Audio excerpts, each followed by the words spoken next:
विद्यार्थ्यांनो, आज आपण नवीन एक प्रश्न शिकणार आहोत. कोणता प्रश्न आहे तो? Odd one out. Odd one out म्हणजे काय? तर दिलेल्या पर्यायांपैकी एक पर्याय हा वेगळा आहे.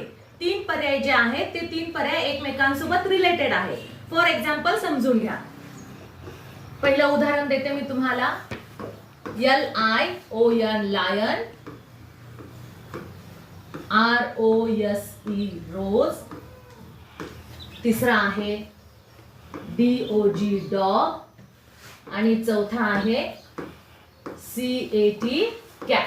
आता मला सांगा बरं, या चार पर्यायांपैकी तिघांचा एकमेकांसोबत संबंध येतो आणि एक जो पर्याय आहे तो पर्याय वेगळा आहे.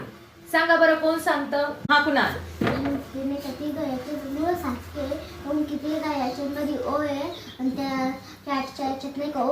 अच्छा, चला. कुणालने एक सांगितलं की इथं लायन मध्ये ओ आहे, रोज मध्ये ओ आहे, डॉग मध्ये ओ आहे आणि कॅट मध्ये ओ नाही, म्हणून कॅट हा वेगळा येतो. ओके, ठीक आहे बेटा. आणखीन कोण सांगतं? हा, स्वरा सांग. मॅडम, रोज वेगळा आहे.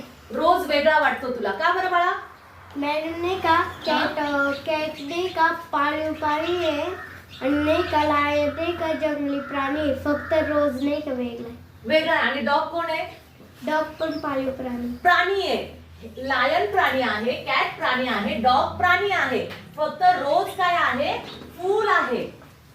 आलं तुमच्या लक्षात? रोज. टाळ्या वाजवा स्वरासाठी. Very good Swara. रोज हा वेगळा आहे कारण हे फूल आहे. लायन, कॅट आणि डॉग हे काय आहे? ॲनिमल्स आहेत. काय आहे? ॲनिमल्स. म्हणून रोज हा ऑड वन आउट आहे.